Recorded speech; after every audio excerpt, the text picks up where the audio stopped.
আমাদের আজকের সকালে নাস্তা চলতেছে ভাইরাল সেই ডিম রেসিপি।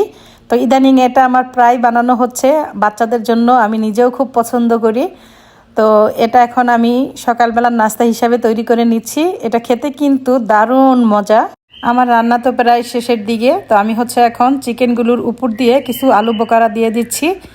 এই যে দেখো, তো আলু বোকারাটা দেওয়ার পরে এখন আমি দেবো কিছু কিশমিশ। এটা দিলে এই মুরগি পোলাও রান্নাটা খুবই সুন্দর হয় দেখতে, আবার খেতেও কিন্তু দারুণ লাগে। তো আমি এখন কিছু কিশমিশ দিয়ে দিচ্ছি।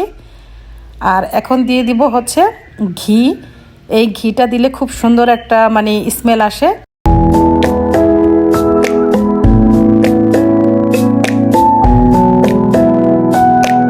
হ্যালো গাইস, আসসালামু আলাইকুম। আমি পুতুলস ফ্যামিলি ব্লগ থেকে পুতুল বলছি। আপনারা সবাই কেমন আছেন? আশা করি সবাই খুব ভালো আছেন। আমি আল্লাহর রহমতে আপনাদের দোয়ায় খুবই ভালো আছি। তো আজকে সকাল সকাল চলে আসলাম ছোট্ট একটি ব্লগ শেয়ার করার জন্য। তো এখন সকালবেলা আমি নাস্তা হিসাবে তৈরি করে নিচ্ছি ভাইরাল সেই ডিম রেসিপি। তো প্রতিদিন সকালে তো পরোটা, ডিম, পাস্তা, নুডলস অনেক রকমের খাবারই আমাদের তৈরি করা হয়। তো আজকে ভাবলাম নর্মালি একটা খাবার তৈরি করি, একটা ডিম রেসিপি করি। তো ইদানিং তো এটা ফেসবুকে বা ইউটিউবে অনেক দেখতেছি যে খুবই ভাইরাল হয়েছে এই ডিম রেসিপিটা। তো আমি ভাবলাম যে আজকে সকালে নাস্তায় এটাই তৈরি করি। তো এটা আমি আরও দু একদিন তৈরি করেছিলাম। এটা খেতে আমি যেমন পছন্দ করি, আমার বাচ্চারাও কিন্তু খুবই পছন্দ করে। তো আমি ভাবলাম যে আজকে সকালের নাস্তায় এটা তৈরি করে ফেলি। তো সেটাই চাইলাম যে আজকে আমরা সারাটা দিন কি করব সেটা একটা ছোট্ট ব্লগের মাধ্যমে তোমাদের সাথে শেয়ার করব। তো দেখতে থাকো আমাদের আজকের এই ছোট্ট ব্লগটি, আশা করি তোমাদের কাছে ভালো লাগবে। আর এইদিকে ডিম রেসিপির সাথে ক্যারামেল চাও তৈরি করতেছি। তো এই চাটা আমার খুবই পছন্দের। তো যদিও আমি চা তত বেশি খাওয়া হয় না, তো মাঝে মধ্যে যখনই খাই এই ক্যারামেল চাটাই তৈরি করে খাই। তো এখন আমরা ডিম খাবো, ডিম খাওয়ার পরে চা খাবো, তাই এটা এখন চুলার উপরেই রেখে দিলাম। তো গাইস, সকালের নাস্তা শেষ করে চলে আসলাম দুপুরের রান্নার আয়োজন নিয়ে। আর আজকে আমাদের দুপুরের রান্নার মেনু মোরগ পোলাও। তো মোরগ পোলাও রান্না করার জন্য আমি এখানে যেই মুরগির যে লেগ পিসগুলো আছে সেগুলোকে আমি ম্যারিনেট করে রেখেছিলাম আরও 1 ঘন্টা আগেই। আমি টক দই, তারপরে মরিচের গুঁড়া, লবণ এগুলো দিয়ে আমি ম্যারিনেট করে হালকা একটু ফ্রাই করে নিয়েছি এই লেগ পিসগুলোকে। আর এই পাশে নিয়েছি আমি চিনি গুঁড়া চাল। যদিও আমার চিনি গুঁড়া চালের কখনোই রান্না হয় না, আমি সবসময় বাসমতি চালেই রান্না করি। তো আজকে অনেক দিন পর চিনি গুঁড়া চাল নিয়েছি। তো এই যে এখানে যে মুরগিগুলো আমি ফ্রাই করেছিলাম সেগুলোর কিছু তেল এখানে রয়ে গেছে। এর মধ্যে আমি এখন ঘি দিয়ে তারপর আমি পোলার চালটা বসাবো। আর এই পাশে আমি কিছু পোস্তদানা, জয়ত্রী আর কাজু বাদাম ব্লেন্ড করে নিয়েছি। এটা আমি রান্নার সময় ইউজ করব। এখন আমি এই তেলের ভিতরে 2 চামচ ঘি দিয়ে দিব। তো এটা আলিবাবা ঘি। এটা আমি ইতালিতে এক বাঙালি শপ থেকে নিয়েছি। তো আমি আজকে আমার সমস্ত রান্না ঘি দিয়েই করব, তাহলে একটা খুব সুন্দর স্মেল বের হবে। তো এই যে দেখো, আমি 2 চামচ ঘি দিয়ে দিলাম। তো এখন আমি ঘিটা গলে যাওয়া অবধি একটু নেড়ে চেড়ে নিব। আর এখন আমি দিয়ে দিব এর ভিতরে তেজপাতা, তারপরে দিয়ে দিব আমি কয়েকটা এলাচি। এই যে এলাচ দিয়ে দিলাম। আর দিব কিছু গরম মশলা। তো এই যে দিয়ে এখন আমি আবারও একটু নেড়ে চেড়ে নিব। অলরেডি কিন্তু খুব সুন্দর একটা ঘিয়ের ফ্লেভার বের হয়েছে। তো এই যে দেখো, এখন আমি এ পর্যায়ে দিয়ে দিব পেঁয়াজ কুচি। তো এই যে আমি পেঁয়াজ কুচি করে নিয়েছিলাম, এখন এগুলো আমি দিয়ে দিব। তো এখন আমি এই পেঁয়াজ কুচিগুলোকে খুব সুন্দর করে আমি একটু ফ্রাই করে নিব। বেশ কিছুক্ষণ নেড়ে চেড়ে আমি এই মশলাগুলোকে কষিয়ে নিয়েছি। এখন আমি এর ভিতরে চিকেনের লেগ পিসগুলোকে দিয়ে দিচ্ছি। আর আমি এর ভিতরে কোনো মরিচের গুঁড়ো বা হলুদের গুঁড়া ইউজ করিনি, কারণ আমি মোরগ পোলাওটা সাদা রাখতে চাচ্ছি সেজন্য। তো এখন এটাকে আমি খুব ভালো করে নেড়ে চেড়ে আবারও কষিয়ে নেব। এই যে দেখো, বেশ কিছুক্ষণ ঢাকনা দিয়ে ঢেকে আমি এই চিকেনগুলোকে খুব ভালো করে কষিয়ে নিয়েছি। ভিতরে অলমোস্ট সেদ্ধ হয়ে গেছে। তো এখন আমি এটাকে আলাদা একটা বাটিতে তুলে নিচ্ছি। আর এটা তুলে নেওয়ার পরে নিচে যেই অবশিষ্ট মশলাটুকু থাকবে বা ঝোল থাকবে তার মধ্যে আমি চালটাকে ফ্রাই করে নিব।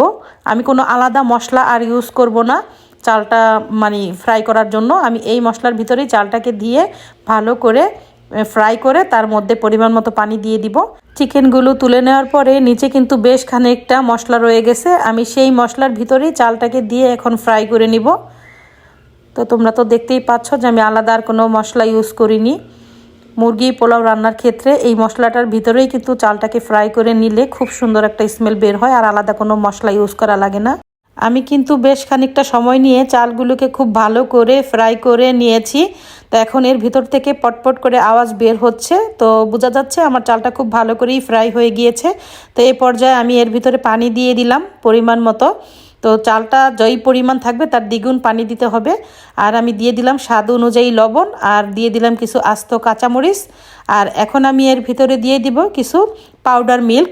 এই পাউডার মিল্কটা দিলে এই মুরগি পোলার স্বাদটা কিন্তু অনেক গুণে বেড়ে যায়, খুবই মজা লাগে খেতে। তো আমি এই পর্যায়ে কিছু পাউডার মিল্ক দিয়ে দিচ্ছি। এখন এটাকে আমি খুব ভালো করে নেড়ে চেড়ে সুন্দর করে ঢেকে রাখবো। এই যে দেখো, এখন আমি এটাকে একটা ঢাকনা দিয়ে ঢেকে রাখবো এবং এই চালটা 80% সেদ্ধ হওয়া পর্যন্ত আমি অপেক্ষা করব। তো গাইস, এই পর্যায়ে কিন্তু চালটা 80% কুক হয়ে গেছে। তো এখন হচ্ছে আমি এই উপরের অংশ থেকে বেশ কিছু পরিমাণের চাল একটা বাটিতে আমি তুলে নেব। তো এখান থেকে আমি বেশি পরিমাণেই উপর থেকে আমি তুলে নিচ্ছি, কারণ এর ভিতরে আমি হচ্ছে চিকেনের যে লেগ পিসগুলো আছে সেগুলো দিয়ে আমি চালটা পরবর্তীতে আবার উপর দিয়ে দিয়ে দিব। তো সেজন্য আমি প্রথমে চালটাকে আমি তুলে নিচ্ছি। আমি বেশ কিছু পরিমাণের চাল আমি একটা আলাদা বাটিতে তুলে নিলাম। তো এখন হচ্ছে আমি নিচের অংশের যে চালটুকু রয়েছে সেগুলোকে আমি সমানভাবে বিছিয়ে তার মধ্যে আমি চিকেনের যে লেগ পিসগুলো আছে সেগুলোকে দিয়ে দিচ্ছি। দেখো, এখন এটাকে দেওয়ার পরে আমি খুব সুন্দর করে এটাকে ছড়িয়ে খুব ভালো করে বিছিয়ে নেব। চামিচের সাহায্যে আমি খুব সুন্দর করে এগুলো ছড়িয়ে বিছিয়ে নিয়েছি। আর এখন এর মাঝখানে আমি দিয়ে দিচ্ছি কিছু আলু বোকারা। এই যে দেখতেই পাচ্ছ, আমি কিছু আলু বোকারা এর ভিতরে দিয়ে দিচ্ছি। আর এখন আমি দিয়ে দিব এর ভিতরে কিছু কিশমিশ। এই যে আমি এখন কিছু কিশমিশ দিয়ে দিচ্ছি। এটা দিলে খাবারের স্বাদটা অনেক গুণ বেড়ে যায়।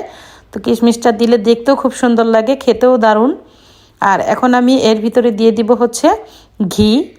এই যে, তো এই ঘিটাকে আমি একটু জাল দিয়ে একদম গলিয়ে নিয়েছি, আর খুব সুন্দর একটা স্মেল বের হয়েছে কিন্তু। তো এখন আমি উপর দিয়ে বড় চামচের 1 চামচ ঘি দিয়ে দিলাম। আর সবশেষে দিয়ে দিচ্ছি কিছু পাউডার মিল্ক। এটা এই পর্যায়ে দিলে হয় কি, যখন আমরা চিকেনটা খাই তখন এই মিল্কটা চিকেনের গায়ে লেগে থাকে, খাবারটা খুবই ইয়াম্মি হয়। তো সব কিছু দেওয়া শেষ। এখন আমি সেই তুলে রাখা চালটাকে এখন উপর দিয়ে আবার বিছিয়ে দেব। এই যে দেখতে পাচ্ছ, তো সমস্ত কিছু দেওয়া শেষে এখন আমি চালটা উপর দিয়ে বিছিয়ে দিচ্ছি। এই যে খুব সুন্দর করে আমি সব দিক দিয়ে একদম সমানভাবে ছড়িয়ে দিচ্ছি। তো গাইস, দেখতেই পাচ্ছ আমি খুব সুন্দর করে আগের মতো করেই চালটাকে চারিদিকে ছড়িয়ে সেট করে দিলাম। আর এ পর্যায়ে আমি উপর দিয়ে কিছু পেঁয়াজ বেরেস্তা দিয়ে দিচ্ছি। এটা আমার ঘরে তৈরি করা নয়, এটা হচ্ছে আমি বাজার থেকে কিনে এনেছি পেঁয়াজ বেরেস্তা। তো এটা উপর দিয়ে দিয়ে দিলাম। আর এখন আমি উপর দিয়ে আরও কিছু পাউডার মিল্ক দিয়ে দিব। এই যে দেখো, তো গাইস, শেষ হয়ে গেল আজকের মতো আমার মোরগ পোলাও রান্না। ওয়াও, খুব সুন্দর একটা স্মেল বের হয়েছে। আর দেখো উপর থেকে দেখতে কতটা ইয়াম্মি হয়েছে। তো এখন হচ্ছে আমি দুপুরবেলা সবার জন্য প্লেটে প্লেটে মোরগ পোলাও বেড়ে নিব। তো আমার বাচ্চাদের তো আর তর সইছে না, সঙ্গে আমারও। তো এখন হচ্ছে আমরা গরম গরম মোরগ পোলাও খাবো সবাই মিলে। তো আমি এখন সবার জন্য বেড়ে দিচ্ছি। তো তোমাদের কার কার আমার এই মোরগ পোলাও রান্নার রেসিপিটা ভালো লেগেছে আমাকে অবশ্যই কমেন্টের মাধ্যমে জানাবা।